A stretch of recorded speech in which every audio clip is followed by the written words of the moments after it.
தான் ஏறுவாங்களா ப்ரோ? இப்படி தான் ஏறுவாங்களா? இப்படி தான் ஏறுவாங்களா? எத்தனை வண்டி பின்னாடி வருது?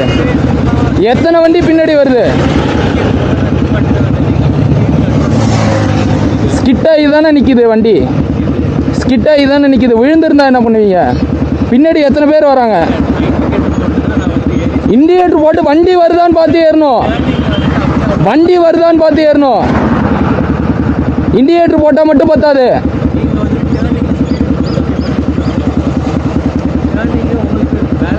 இண்டிகேட்டர் போட்டால் மட்டும் பத்தாது, வண்டி வருதான்னு பார்த்து ஏறணும்.